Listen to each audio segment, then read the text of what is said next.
Olá, boa noite, sejam bem-vindos à nossa live de toda quinta-feira, onde nós revisamos a lição da Escola Sabatina. E o tema de todo o trimestre, durante 3 meses, é sobre a interpretação das Escrituras, a Palavra de Deus, como interpretar a Bíblia. O tema desta semana, a lição de número 7, é sobre idioma, texto e contexto. Sejam todos bem-vindos para que juntos revisemos o tema da lição da Escola Sabatina, de número 7, idioma, texto e contexto. Você pode mandar seu comentário dizendo de onde você nos assiste e se tiver uma pergunta, você pode fazer também, tá bem? Sejam todos bem-vindos ao nosso estudo de hoje, idioma, texto e contexto da Bíblia. Vamos orar? Obrigado, eterno Deus, pela oportunidade que tivemos de viver mais um dia. Abençoa-nos agora ao estudarmos a Tua Palavra, que o Teu Espírito venha nos dirigir, em nome de Jesus. Amém. Vamos então abrir as nossas Bíblias. Eu quero começar com um texto que eu gosto muito. Nós vamos sempre começar com este texto, Mateus capítulo 22, e o versículo 29. Jesus, porém, lhes respondeu: errais não conhecendo as Escrituras, nem o poder de Deus. O texto está no contexto da repreensão que Jesus faz aos saduceus, que não aceitavam a ressurreição.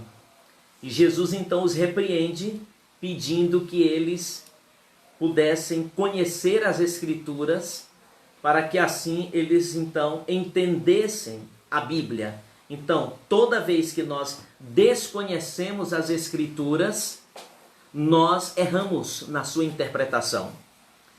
Precisamos entender que a Bíblia, ela está dentro de um contexto hebraico, de um pensamento hebraico. E as ideias no hebraico, elas são mais concretas do que abstratas. Então, você, no pensamento hebraico, você tem duas coisas interessantes. A primeira é o concretismo hebraico. Então, é uma linguagem muito mais concreta do que abstrata. E a segunda é o dinamismo hebraico, né? Os hebreus, por natureza, eram um povo dinâmico. E esse dinamismo também acompanhava a língua hebraica. Era um reflexo desse dinamismo na sua linguagem. Você tem uma ideia, no português primeiro vem o sujeito, logo a ação, né? Aquele que pratica a ação. No hebraico, o dinamismo que nós encontramos nesta linguagem bíblica, neste idioma bíblico, especificamente o Antigo Testamento, foi escrito em hebraico e algumas partes em aramaico, já o Novo Testamento escrito no grego koiné. Então, no hebraico, primeiro vem a ação, o verbo, depois o sujeito.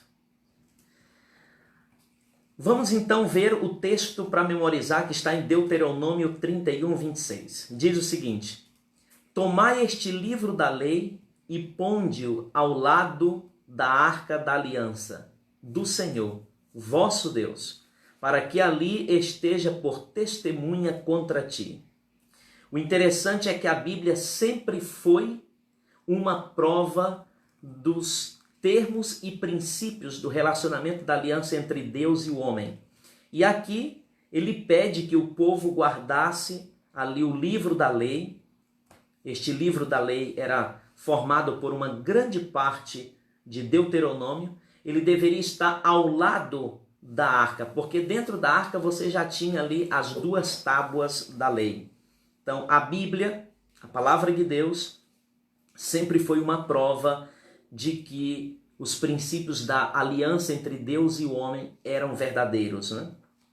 Quando nós falamos de idioma, texto e contexto, dentro do tema da teologia bíblica, é interessante que nós entendamos que nenhuma cultura e nenhum idioma diferente deste mundo foram suficientemente capazes de impedir a disseminação da palavra de Deus para a humanidade, né? você vai ver que em nosso mundo hoje, nós temos cerca de 1 bilhão e meio de pessoas que não possuem nenhuma parte da Bíblia traduzida para o seu idioma, para a sua linguagem. Mas existem inúmeras traduções bíblicas para outros idiomas, fora o grego, o hebraico, o aramaico, o português, o espanhol, o inglês e muitos outros dialetos. Porém, existe ainda uma demanda muito grande da necessidade de uma tradução da Bíblia para outros idiomas ao redor do mundo. A Sociedade Bíblica, por exemplo, no nosso país, a Sociedade Bíblica Brasileira, ela tem tido esse desafio e tem alcançado muitos lugares, muitas pessoas com a tradução da Bíblia, assim cada país que tem a sua Sociedade Bíblica. Frente a essa diversidade cultural e linguística, nós temos um grande desafio missionário. Nós temos uma grande missão. Oremos, apoiemos com os nossos recursos também a tradução da Bíblia, para que assim mais pessoas possam ser alcançadas, né? Sabemos muito bem que assim que Gutenberg, Johann Gutenberg, lá pelo século XVI, ele criou a imprensa, facilitou muito a disseminação da escritura, do texto em si, ali impresso. E o primeiro livro a ser impresso, quando Gutenberg criou a imprensa, foi a Bíblia. Isso mesmo, a Bíblia. A Bíblia chegou a ser impressa e foi distribuída. E hoje louvamos a Deus por essa grande bênção. A melhor maneira de você agradecer a Deus pela existência da Bíblia é lendo-a e colocando em prática. Essa é a melhor maneira da gente agradecer a Deus pela existência da Bíblia. Vamos avançando então. Quando nós falamos sobre compreensão das Escrituras, é válido relembrar as palavras do apóstolo Paulo, lá em 2 Timóteo 3, 16 e 17, quando ele vai apresentar lá a utilidade da Bíblia. E ela é útil para algumas coisas. Ele vai dizer para ensinar, para repreender, para corrigir, para educar e colocar o homem no caminho da justiça. Então, para tudo isso, a Bíblia é eficaz. Então, podemos concluir que a Bíblia tem propósitos simples e eficazes. Quando compreendemos as Escrituras, a palavra de Deus, nós vivemos melhor e com mais facilidade de buscar alegria. Ou seja, temos muito mais felicidade quando nós compreendemos a Bíblia. E compreender as Escrituras é uma arte possível e acessível para todos nós. Toda a Bíblia, irmãos, toda a Bíblia, queridos amigos que nos acompanham, ela apresenta e respalda o plano de salvação de Deus. Então, ao longo de toda a Sagrada Escritura, você vai encontrar esse projeto salvífico de Deus através da Bíblia. Quando olhamos assim para a Escritura especial do Novo Testamento, nós vamos encontrar que a chegada ali da cultura grega facilitou a disseminação da palavra de Deus, porque o grego na época do Novo Testamento era uma linguagem universal, era mais usada. E Deus, em sua infinita bondade e sabedoria, utilizou tudo isso no contexto cultural, linguístico das pessoas e apresentou a Bíblia no idioma que todo mundo pudesse ali compreendê-la e ser alcançado pela palavra de Deus, né? E esta linguagem universal, ela habilitou os apóstolos, a igreja primitiva, nessa disseminação do evangelho, e assim as estacas da palavra de Deus foram estendidas e alcançaram muito mais pessoas. A existência da Bíblia até hoje é uma preciosa prova. Escute bem, a existência da Bíblia é uma preciosa prova do amor de Deus pelos homens. Louvado seja Deus, porque a Bíblia ela é uma revelação completa de Deus, do seu amor, da sua graça e da sua misericórdia. Então, quando nós estudamos Deuteronômio 32, ali os últimos versículos 46 e 47, Nós entendemos que através da obediência ao assim diz o Senhor, o povo de Israel naquela época estaria livre dos sofrimentos e também de todo e qualquer fruto da desobediência. Mas também eles teriam vida longa, pois a palavra de Deus é vida para o homem. A palavra de Deus é viva e eficaz. Então o segredo da longevidade, tanto nesta vida quanto na vida por vir, está em obedecer à palavra de Deus. A Bíblia, ela deve fazer parte do processo educativo e formativo das novas gerações. Por isso que o israelita, o hebreu, de acordo com Deuteronômio 6, você vai ver que eles ensinavam as palavras das Escrituras, as palavras da lei, de geração a geração. Então eles aprendiam de memória, né? Eles memorizavam, as crianças iam aprendendo. Então nós precisamos usar a palavra de Deus, a Bíblia Sagrada, no processo educativo e formativo das novas gerações. Agora, o que dizer sobre palavras e seus significados? É interessante quando a gente chega nesta parte da lição, porque como no hebraico as palavras são mais reduzidas, então o autor bíblico ele pensa bastante em qual palavra ele vai utilizar para escrever aquele texto e transmitir aquela ideia e a mensagem que Deus queria dar ao povo. Por quê? No hebraico você tem assim, uma só palavra para vários significados. Um exemplo, lá em Deuteronômio 6:4 diz: ouve Israel, nosso Deus é único, ou um é. Então ali você tem a palavra Shema. Shema no hebraico significa tanto ouvir, escutar, quanto obedecer. E o interessante é que só escuta quem obedece. E quando eu estou escutando, eu estou colocando esse processo da prática da palavra de Deus que eu estou ouvindo nas minhas ações. Então eu termino obedecendo. Um outro termo também que, claro que vem mais do aramaico, mas ele também tem suas raízes ali no hebraico, é a palavra Hosana. Hosana, que significa louvor ao Senhor, mas Hosana também significa libertadora, salvadora. Então, nós vemos que as palavras bíblicas, elas possuem mais de um significado. Então, o autor ele pensava bem ao usar as palavras para poder transmitir aquela mensagem.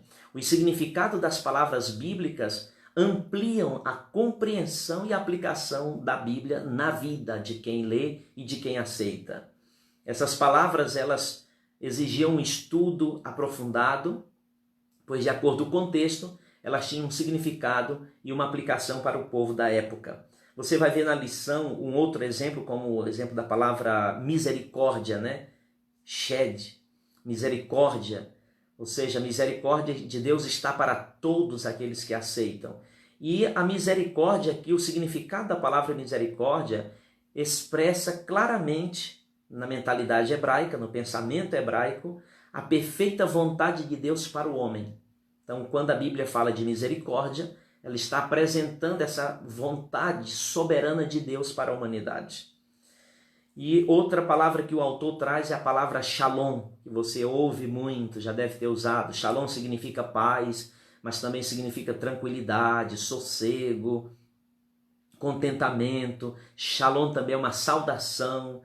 Shalom significa plenitude, inteireza, bem-estar, entendeu? Era a bênção da bondade de Deus para a humanidade, para os seres humanos. Então, Shalom, paz, é um dom de Deus. Então, mais uma vez, a gente vê que as palavras bíblicas, elas possuem inúmeros e profundos significados para a disseminação da palavra de Deus. A paz, ela é um dom de Deus para a renovação da vida humana. Você hoje estava totalmente cansado ao terminar o dia, mas a paz de Deus te dá sossego, tranquilidade, e amanhã você desperta renovado. Então, uma das melhores formas para que nós conheçamos os significados das palavras bíblicas é procurando um dicionário, se é do Antigo Testamento, um dicionário hebraico. Existem inúmeros dicionários hoje que podem ser usados por qualquer um, você não precisa conhecer tudo no hebraico ou no grego para poder entender alguns significados. Hoje até Bíblias com notas de rodapé embaixo com as palavras-chave ali, com as traduções e os significados. É interessante conhecer o significado das palavras, porque fica muito mais fácil para você aplicá-las e ao mesmo tempo colocá-las em prática, tá bom? Então, neste contexto do texto, uma palavra faz muita diferença quando ela é respeitada dentro daquilo que realmente ela significa. E o que dizer da repetição? Dentro do estilo bíblico, existem repetições, entendeu? Repetição, padrões de palavras, significado. Dizem por aí, há um ditado que diz que a repetição é a arma do aprendizado. E a Bíblia, ela usa a repetição para dinamizar o ensino, entendeu? Talvez, eu digo talvez, a ausência da pontuação no hebraico, a lição está totalmente no contexto hebraico, falando do pensamento hebraico, talvez a ausência da pontuação na língua hebraica abriu espaço para a repetição, porque até então não existia pontuação. E para você ter uma ideia, nem as vogais existiam no início ali do estudo do hebraico. Um grupo chamado massoretas que estudaram o hebraico, criaram umas vogais e esse texto depois foi conhecido como Massora. E aí se tornou um hebraico mais compreensível para nós hoje, porque tem consoantes e vogais, mas antes era só consoante e era um texto seguido, um texto totalmente seguido, você ia lendo, não tinha aquelas pontuações. Então a repetição fazia com que o leitor daquela época pudesse entender melhor o texto bíblico. Você vai ver, por exemplo, em Gênesis 1:1, você vai ver ali a existência do verbo criar. Em Gênesis 1:16, você vai ver também ali a menção do verbo criar, mas o interessante é que ali são duas palavras distintas, né? Então, você tem no hebraico duas palavras para criar, né? Dois verbos, o verbo bará e o verbo assar, né? Então, bará, Gênesis 1, é criar do nada. Então, só Deus pode criar do nada, como ele criou o homem, todas as coisas. Haja luz e houve luz. Criar sem uma existência de matéria-prima. E o outro é o verbo assar, que é quando Deus veio e criou o homem. Desceu do seu lugar de Deus e ali com suas mãos ele criou o homem já de algo pré-existente que era o pó da terra. Então ele deu forma à humanidade. Um outro exemplo que você encontra da repetição de palavras hebraicas é a palavra kadosh, que significa santo, separado.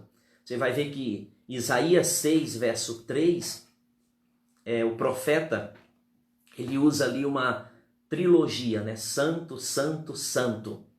E o interessante é que esta trilogia santo, santo, santo só aparece duas vezes na Bíblia.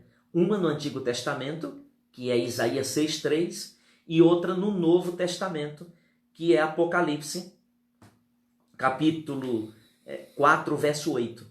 E o interessante é que essa trilogia, santo, santo, santo, é usada tanto no Antigo quanto no Novo Testamento no contexto de adoração. Ou seja, só pode ser usada para Deus, porque ele é o único santo, santo, santo. Louvado seja Deus por isso. Já santo no grego é ágios, né? Ou ágios. E também significa separado. E quando aparece 3 vezes essa repetição, só se usa para Deus no contexto de adoração. E sabendo disso, Satanás é muito astuto, né? Nós estudamos na semana passada que Satanás, ele conhece a Bíblia, ele é perito em citar as Sagradas Escrituras. Ele fez isso com Jesus lá no deserto, Mateus capítulo 4, e às vezes a gente é tentado a ceder essas tentações de acreditar em pessoas, em coisas, em certas situações que citam a Bíblia, mas fora do seu contexto, não respeitando nem o seu contexto, nem o significado que o texto realmente traz por trás de suas palavras. Então, de maneira astuta, Satanás utilizou esta ferramenta chamada repetição para também desviar a adoração que só podia ser dada a Deus, lá no contexto de Daniel, capítulo 3, lá da estátua, a grande estátua.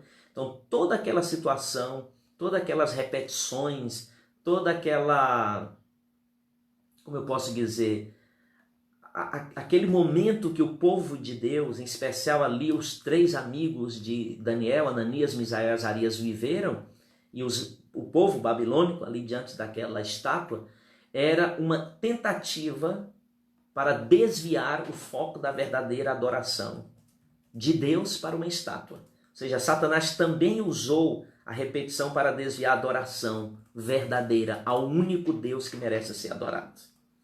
Agora vamos falar um pouco mais de textos e contextos.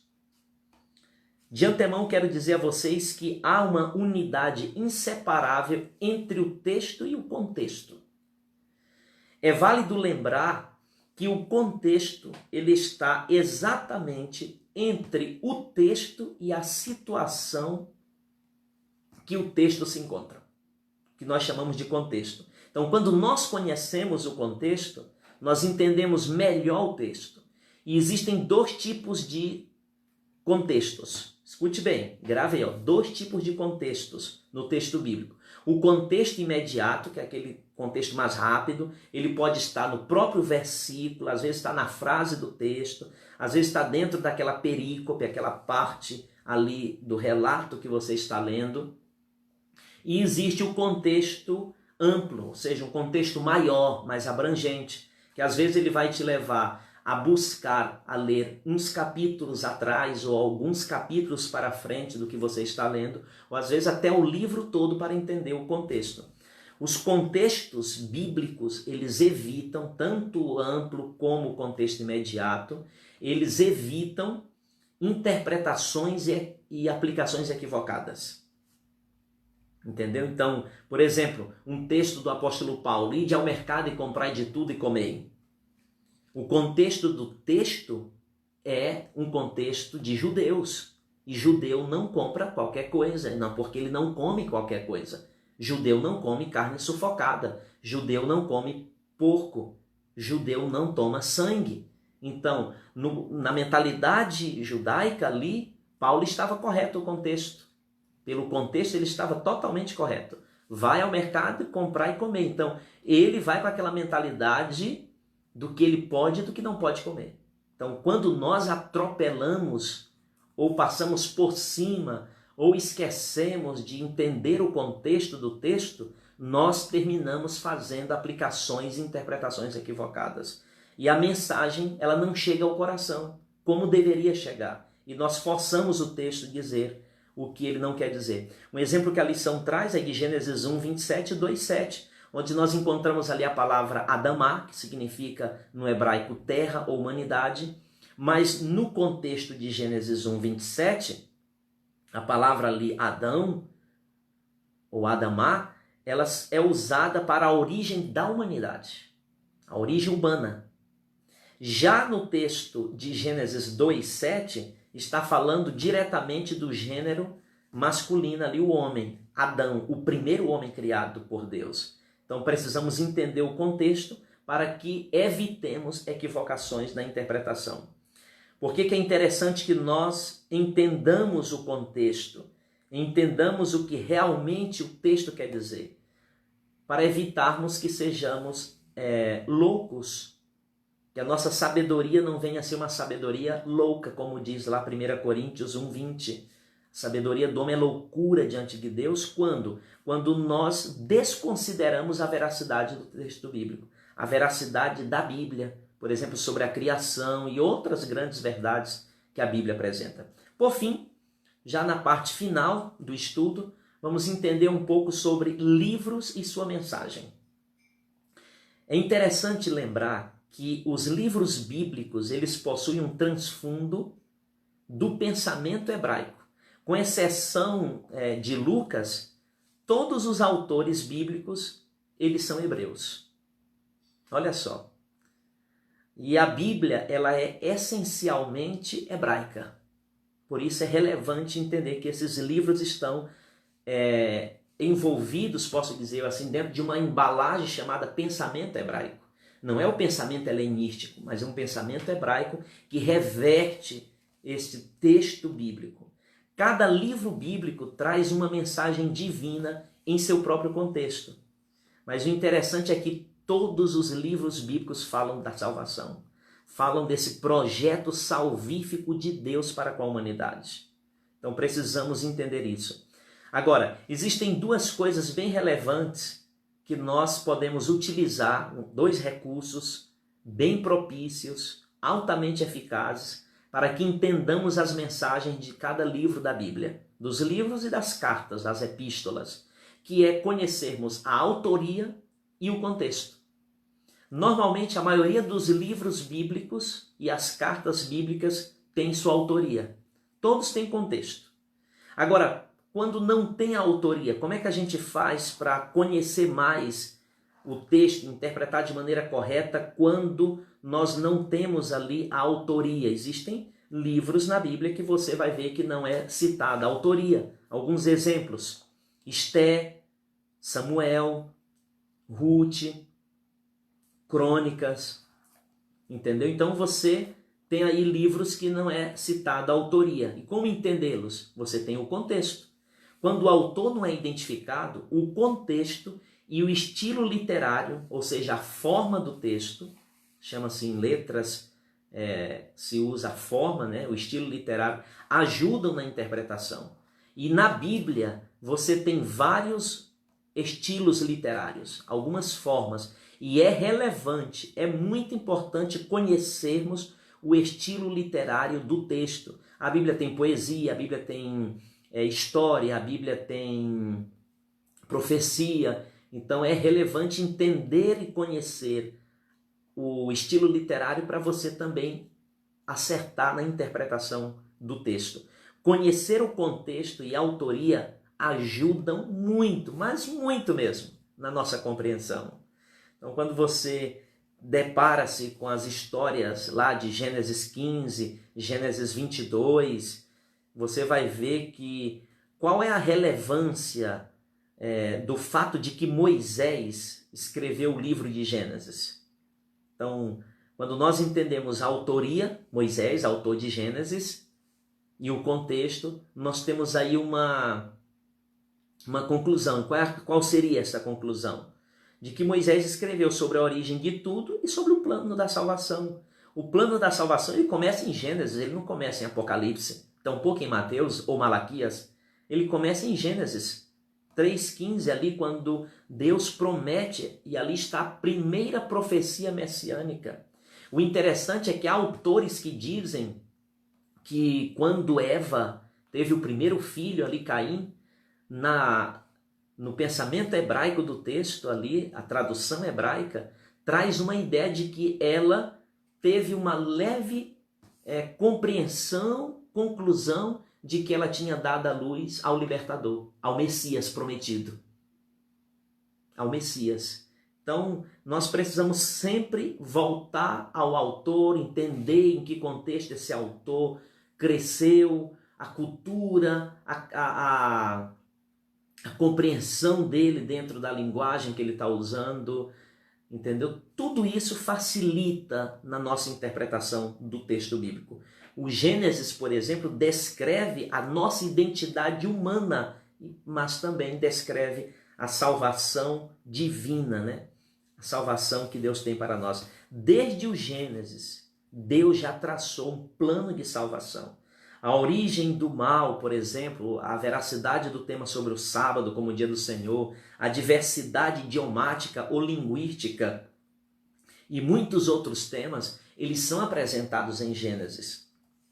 Então isso nos faz entender que a Bíblia, ela firma a nossa fé no assim diz o Senhor, em algo sólido, em algo com sustentação e também com fundamentação bíblica. E eu quero terminar o nosso momento de estudo levando vocês a lerem juntamente comigo um texto que está em 1 Pedro, capítulo 1, versos 24 e 25, que diz assim: porque toda a carne é como a erva, e toda a glória do homem como a flor da erva. Secou-se a erva e caiu a sua flor, mas a palavra do Senhor permanece para sempre. Então, diante de toda e qualquer situação, a palavra de Deus permanece para sempre.